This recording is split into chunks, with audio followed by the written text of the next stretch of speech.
Pumalag si Tourism Secretary Cristina Garcia Frasco sa alegasyong mas inuuna umano niyang i-promote ang sarili kaysa ang mga destinasyon ng Pilipinas sa mga Facebook page ng Department of Tourism. Si Jason Rubrico magbabalita.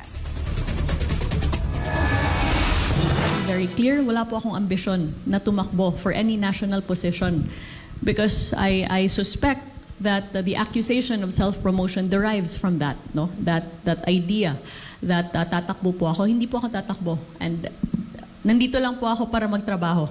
Mariing itinanggi ni Tourism Secretary Cristina Garcia Frasco ang maparatang at nilinaw na wala siyang anumang ambisyon na tumakbo sa alinmang pambansang posisyon sa 2028 national elections.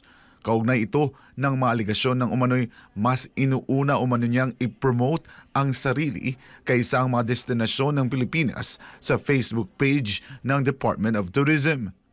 Well, it's a complete and utter lie that I or the Department of Tourism have promoted myself more than our destinations. No? To be perfectly clear, this matter started when a photographer falsely claimed that he had been made to take photos of destinations across the country, but was then allegedly directed by the DOT or myself to use my photo in a magazine in place of destination photos. Dagdag pa ni Frasco, lumaki pa ang issue at nauwi sa paratang ng self-promotion na aniyay walang batayan.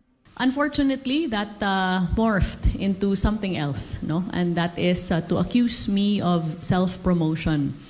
On that note, I'd like to clarify that first, the Department of Tourism nor myself did not pay, direct, or grant any interviews or direction to that magazine that published my photo without my consent. Ipinaliwanag din ng kalihim na may dalawang opisyal na Facebook page ang Department of Tourism.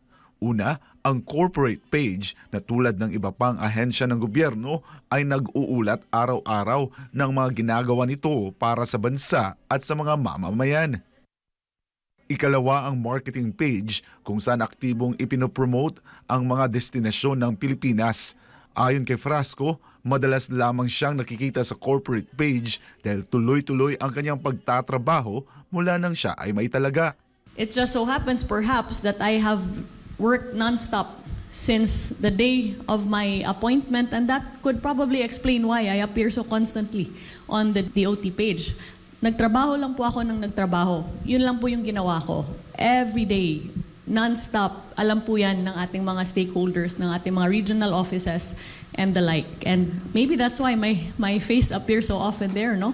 Samantala, ibinahagi naman ni Frasco ang positibong datos sa sektor ng turismo.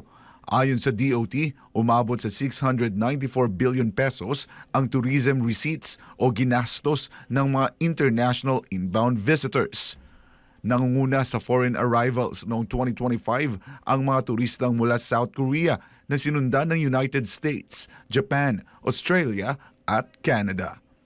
Para sa Diyos at sa Pilipinas kong mahal, ako si Jason Rubrico, SM9 News.